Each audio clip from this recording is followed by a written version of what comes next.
غزہ میں تباہ حال ادھوری عمارتیں، روٹی، دودھ اور پانی کے لیے بلکتے بچے اور غذائی قلت کی شکار مائیں، اسرائیلی مظالم اور معصوم فلسطینیوں کی نسل کشی کی انتہا ہے۔ غزہ میں ہر گھر میں درد چھپا ہے اور ہر چہرے پر موت کا خوف ہے۔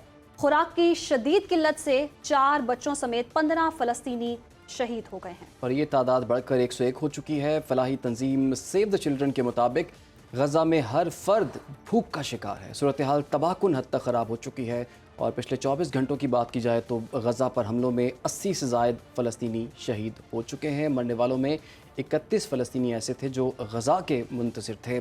بات کریں گے، اس وقت میں جوائن کیا ہے ماہر بین الاقوامی امور ڈاکٹر شازیہ انور چیمہ صاحبہ نے۔ ڈاکٹر صاحبہ بہت شکریہ۔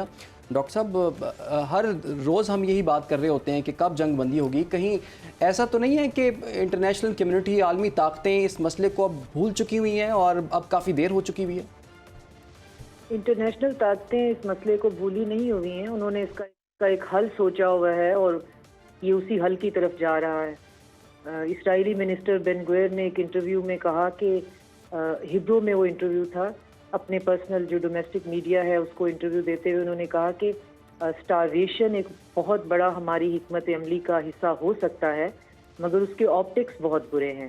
یہ بھوک سے مرتے ہوئے بچے جو ہیں اور بھوک سے مرتے ہوئے لوگ جو ہیں وہ ویڈیو پہ اچھے نہیں لگیں گے، بھلے نہیں لگیں گے، تو ان کو اتنا کھانا ہم نے دینا ہے کہ یہ اکٹھے فاقوں سے مرے نہیں۔ لیکن اب دیکھیں کہ اس کے باوجود کھانے کی کیا کوانٹٹی وہاں پہنچ رہی ہوگی کہ فاقوں سے لوگوں نے مرنا شروع کر دیا ہے۔ اور پہلا جو ایک 15-20 لوگ جو ہیں، فاقہ ایک ایسی چیز ہے، دیکھیں امیجن نہیں کیا جا سکتا کہ کتنے دن کی بھوک کاٹ کے اور کس طرح سے سسک کے وہ لوگ اپنی جان دے رہے ہوں گے کسی اور۔ یہ بہت تکلیف دہ موت ہے، اتنی آسانی سے جسم جو ہے وہ جان جسم کو چھوڑتی نہیں ہے، خاص طور پہ بھوک کے معاملے میں تو سوچ کے بھی رونگٹے کھڑے ہو جاتے ہیں۔ لیکن یہ ان کی حکمت عملی کا حصہ ہے۔ جو آپ کا سوال تھا کہ انٹرنیشنل کمیونٹی، تو انٹرنیشنل کمیونٹی بالکل خاموش بیٹھی ہوئی ہے۔ اسرائیل ہیومینٹیرین کیمپس بنا رہا ہے، جس کو جیسے کہ نازیز نے بنائے تھے کنسنٹریشن کیمپ، جوز کو رکھنے کے لیے ہٹلر نے بنوائے تھے، ویسے ہی کیمپ جو ہیں وہ اسرائیل جو ہے اس کے بھی ارد گرد جو ہیں وہ کیمپس، ان کی کنسٹرکشن بھی سٹارٹ ہو گئی ہے۔ ان کنسنٹریشن کیمپس کو ہیومینٹیرین کیمپس کا نام دیا جا رہا ہے۔ اس کے اندر جتنے بچے کچے فلسطینی ہیں غزہ کے اندر، ان کو وہاں پہ دھکیلا جائے گا۔ اس کے بعد ان کے بایو میٹرکس ہوں گے، ان کو ایک سٹریپ جو ہے الیکٹرانک پہنائی جائے گی، اور اس کے بعد پھر باقی جتنے بھی لوگ باہر ہوں گے وہ ان کو ایز اے تھریٹ کنسیڈر کرتے ہوئے، اور اس کو انٹرنیشنل میڈیا، انٹرنیشنل جو سپورٹ ہے اس کے ساتھ مار دیا جائے گا کہ جی جو لوگ امن پسند ہیں وہ ہمارے کنسنٹریشن کیمپ میں ہیں۔ تو آپ اندازہ کریں کہ یہ چیز کس طرف جا رہی ہے۔ یہ بہت سسٹمیٹک ہے، پوری دنیا اس کو دیکھ رہی ہے۔ شازیہ صاحبہ، بہت ہی خطرناک صورتحال ہے اور شرمناک بھی ہے کہ کسی کی بھی جو ہے غیرت نہیں جاگ رہی ہے۔ اتنی دردناک ویڈیوز ہیں کہ دیکھی بھی نہیں جاتی ہیں۔ اگر کوئی بچہ بھوک سے بلک رہا ہے، ایسی ویڈیوز بھی سامنے آ رہی ہیں۔ اور ڈونلڈ ٹرمپ تو بڑے دعوے دار ہیں، وہ تو کہتے ہیں جنگیں ختم کروانے کے وہ جی بہت حق میں ہیں اور وہ تو سارا کریڈٹ بھی لینے کو تیار ہیں، دیگر جنگیں بھی ختم کروا چکے ہیں اور وہ کہہ رہے ہیں مجھے فخر بھی ہے۔ تو اس پہ اتنی خاموشی کیوں ہے؟ کیونکہ یہ بچے جو بھوک سے بلک رہے ہیں، ان سے کیا لینا ہے کسی نے؟ ڈونلڈ ٹرمپ کی جو پوری حکومت ہے وہ 2 حصوں میں، 2 دھڑوں میں ڈیوائیڈڈ ہے۔ ایک ان کے امریکہ فرسٹرز ہیں جو ماگا کراؤڈ ہے، اور دوسرے ان کے پاس زائنسٹ لابی ہے۔ اب ماگا کراؤڈ جو ہے وہ سپورٹ کرتا ہے، اس نے ووٹ دیے ہیں، وہ امریکن میجورٹی میں ہیں اور وہ فلسطین کا سلوشن چاہتے ہیں، جو امریکہ فرسٹرز ہیں۔ لیکن جو لوگ زائنسٹ ہیں یا اے پیک لابی ہے وہ تعداد میں کم ہیں، لیکن انہوں نے $1 ٹریلین کی انویسٹمنٹ ٹرمپ کی جو کیمپین میں کی ہوئی ہے، جن میں سر فہرست جو ہے مریم ایڈلسن ہیں۔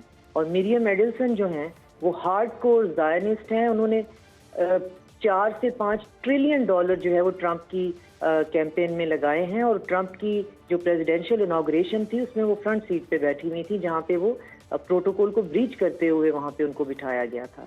تو اب مسئلہ یہ ہے کہ ٹرمپ بالکل سٹک ہو گئے ہیں۔ ٹرمپ کو اس بات سے کوئی فرق نہیں پڑتا فلسطینی مر رہے ہیں یا نہیں مر رہے۔ ٹرمپ کا پرابلم یہ ہے کہ اگر کہیں جنگ ہے تو میں اس کو کیسے بھی رکواؤں اور اپنا جو امن کا نوبل پرائز ہے اس کو سیکیور کروں، وہ میں نے لینا ہی ہے۔ اس پہ ان کی وہ بالکل سٹک ہے، اس پہ ان کا دماغ۔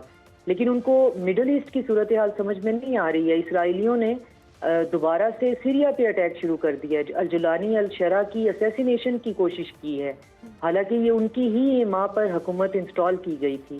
تو اب وہ ایک طرف سے